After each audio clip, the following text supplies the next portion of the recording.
Hello friends, के show में आप सभी का स्वागत है। आज फिर मैं एक स्मॉल कैप कंपनी की समीक्षा स्टडी के पॉइंट व्यू से कर रहा हूं। पहले ही बता दूं कि मैं कोई सेबी रजिस्टर्ड एडवाइजर नहीं हूं और न ही कोई शेयर बाय और सेल रिकमेंड करता हूं। यह वीडियो सिर्फ स्टडी के पर्पज से है। आज जिस कंपनी की समीक्षा कर रहा हूं वह कंपनी पैकेजिंग सेक्टर के अंतर्गत आती है। कंपनी मुख्य रूप से high pressure seamless gas cylinder के साथ साथ नेचुरल गैस, तरल पदार्थ और एयर स्टोरेज के लिए उपयोग किए जाने वाले अन्य सिलेंडर और उपकरणों का निर्माण करती है, जिनमें CNG cylinder, four composite cylinder, jumbo cylinder, निर्यात उत्पाद, इंडस्ट्रियल गैस सिलेंडर, अग्निशामक सिलेंडर, अग्निशमन सिलेंडर, हाइड्रोजन सिलेंडर, चिकित्सा अनुप्रयोग सिलेंडर, श्वास एयर सिलेंडर, एल्युमिनियम सिलेंडर। 2024 में कंपनी ने वर्ल्ड की पहली सीएनजी मोटरसाइकिल सिलेंडर भारत में लॉन्च की। वर्तमान में कंपनी के कुल 6 मैन्युफैक्चर प्लांट हैं, जिनमें से 2 भारत, 2 यूएई, एक चाइना और एक अमेरिका में स्थित है। देखा जाए तो संयुक्त रूप से इन 6 मैन्युफैक्चर प्लांट की उत्पादन क्षमता 13,58,000 यूनिट प्रति वर्ष की है। एक नजर कंपनी के फाइनेंशियल स्टेटस पर डालते हैं। वर्तमान में कंपनी का market cap 2,266 crore, current stock price 202 rupees, 52 big high low 217,112 rupees. यानी पिछले 52 सप्ताह में कंपनी ने अपने निवेशक के पैसे को दुगना किया है। स्टॉक पी 90.2 जबकि इंडस्ट्रीज पी 26.39 का है। देखा जाए तो स्टॉक इंडस्ट्रीज पी के मुकाबले काफी चीप वैल्यू पे ट्रेड कर रही है। बुक वैल्यू 104, यानी स्टॉक अपने बुक वैल्यू से लगभग दुगनी पे ट्रेड कर रही है। डिविडेंड यील्ड 0.35%, ROCE 11.8%, ROE 9.63% और फेस वैल्यू 2 रुपीज का। क्वार्टरली सेल पर नजर डालें तो देख सकते हैं कि कंपनी जहां सितंबर 2023 में 299 करोड़ का सेल कर रही थी, वहीं दिसंबर 2023 में 329 करोड़, मार्च 2024 में 326 करोड़, जून 2024 में 343 करोड़ और सितंबर 2024 में 367 करोड़ का व्यवसाय की है। देखा जाए तो सिर्फ मार्च क्वार्टर 2024 को छोड़ क्वार्टर दर क्वार्टर कंपनी के सेल में अच्छा खासा ग्रोथ हुआ है। वहीं ओपीएम ऑपरेटिंग प्रॉफिट मार्जिन में भी जून क्वार्टर 12 के मुकाबले बढ़कर 14% हो गया है, यानी 2% का इजाफा ओपीएम में भी हुआ है। अदर इनकम पे नजर डालें तो देख सकते हैं कि जहां जून क्वार्टर में कंपनी ने 4 करोड़ का अदर इनकम जनरेट किया था, वह बढ़कर सितंबर क्वार्टर में 10 करोड़ का हो गया, जो कि कंपनी के लिए अच्छी बात है। इंटरेस्ट पर नजर डालें तो देख सकते हैं कि पिछले जून क्वार्टर में जहां कंपनी का इंटरेस्ट 2 करोड़ का था, वह सितंबर क्वार्टर में बढ़कर 8 करोड़ का हो गया। इंटरेस्ट 2 करोड़ से बढ़कर 8 करोड़ का होना यह दर्शाता है कि कंपनी का बोरोइंग बढ़ा है। वहीं नेट प्रॉफिट में यह देखने को मिलता है कि सितंबर 2023 में जहां कंपनी 26 करोड़ का नेट प्रॉफिट बना रही थी, वहीं सितंबर 2024 में 39 करोड़ का बना रही है। यानी येलो येलो कंपनी के नेट प्रॉफिट में लगभग 48% का ग्रोथ देखने को मिल रहा है। वहीं पिछले जून क्वार्टर से सितंबर क्वार्टर की तुलना करें तो देख सकते हैं कि जहां जून क्वार्टर में कंपनी का नेट प्रॉफिट तो 28 करोड़ का था, वह सितंबर क्वार्टर में बढ़कर 39 करोड़ का हो गया। यानी ईयरली हो या क्वार्टरली, दोनों जगह कंपनी के नेट प्रॉफिट में अच्छा खासा ग्रोथ दिख रहा है। ईपीएस की बात करें तो इसमें भी येलो येलो और क्वार्टरली दोनों जगह ग्रोथ देखने को मिलती है।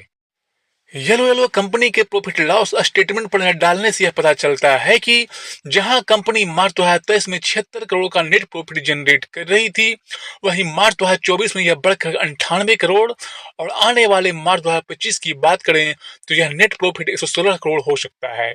यानी येलो येलो कंपनी के नेट प्रॉफिट में अच्छी खासी ग्रोथ देखने को मिल रही है। हालांकि सेल के पॉइंट व्यू से देखा जाए तो मार्च 2023 से मार्च 2024 कंपनी के लिए बहुत अच्छा नहीं रहा है। जहां मार्च 2023 में कंपनी ने 1274 करोड़ का सेल किया था, वहीं मार्च 2024 में 1223 करोड़ का।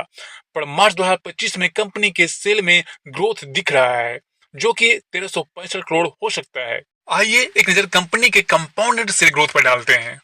पिछले 10 साल में कंपनी का कंपाउंडेड सेल ग्रोथ 10% का रहा है, पिछले 5 सालों में 12% का, पिछले 3 साल में 9% का और टीटीएम में 22% का रहा है। वहीं कंपनी के कंपाउंडेड प्रॉफिट ग्रोथ पर एक नजर डालें तो यह देखने को मिलता है कि जहां कंपनी 10 साल में 11% का कंपाउंडिंग प्रॉफिट ग्रोथ दिया है, वहीं 5 साल में 11%, 3 साल में 16% और टीटीएम में 39% का रहा है। एक नजर कंपनी के स्टॉक प्राइस सीएजीआर पर डालते हैं। पिछले 10 सालों में कंपनी का सीएजीआर 30% का रहा है, पिछले 5 सालों में 54% का और पिछले 3 सालों में 13% का रहा है। वहीं पिछले 1 साल में 39% का रहा है। रिटर्न ऑन इक्विटी पिछले 10 सालों में 6% का, पिछले 5 सालों में 13% का, पिछले 3 सालों में 16% का और लास्ट ईयर 10% का रहा है। हम जिस कंपनी का स्टडी कर रहे हैं वह कंपनी है EKC, एवरेस्ट कांटो cylinder limited. Equity capital 22, cash reserve जहां मार्च 2022 में कंपनी का कुल रिजर्व 880 करोड़ का था, वह बढ़कर मार्च 2023 में 977 करोड़, मार्च 2024 में यह बढ़कर 1078 करोड़ और सितंबर 2024 में यह बढ़कर 1140 करोड़ का हो गया। वहीं बोरोइंग यानी कर्ज की बात करें तो हम देख सकते हैं कि जहां मार्च 2022 में कंपनी का कुल बोरोइंग 114 करोड़ का था, वह मार्च 2023 में घटकर 96 करोड़, मार्च 2024 में घटकर 41 करोड़ और सितंबर 2024 में यह बढ़कर 167 करोड़ का हो गया। अगर लायबिलिटी की बात करें तो देख सकते हैं कि मार्च 2022 में जहां कंपनी के 284 करोड़ का अदर लायबिलिटी था, वह सितंबर 2024 में घटकर 214 करोड़ का रह गया। साल दर साल कंपनी के फिक्स एसेट में भी अच्छा खासा ग्रोथ देखने को मिल रहा है। जहां मार्च 2022 में कंपनी का कुल फिक्स एसेट 334 करोड़ का था, वह सितंबर 2024 में बढ़कर 412 करोड़ का हो गया। कंपनी के CWIP पे एक नजर डालने से यह पता चलता है कि कंपनी लगातार अपने कैपेक्स को बढ़ा रही है। जहां मार्च 2022 में कंपनी का कुल कैपेक्स 38 करोड़ का था, वह सितंबर 2024 में बढ़कर 120 करोड़ का हो गया। यानी कंपनी अपने कस्टमर के डिमांड को पूरा करने के लिए लगातार अपनी क्षमता का विस्तार कर रही है, जो कि कंपनी और कंपनी की ग्रोथ के लिए अच्छी बात है।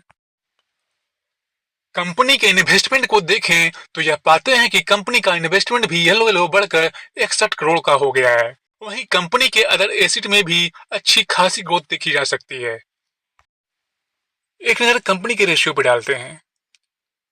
Debater days 52, inventory days 283, days payable 31, cash conversion cycle 303, working capital days 160, ROC 12%।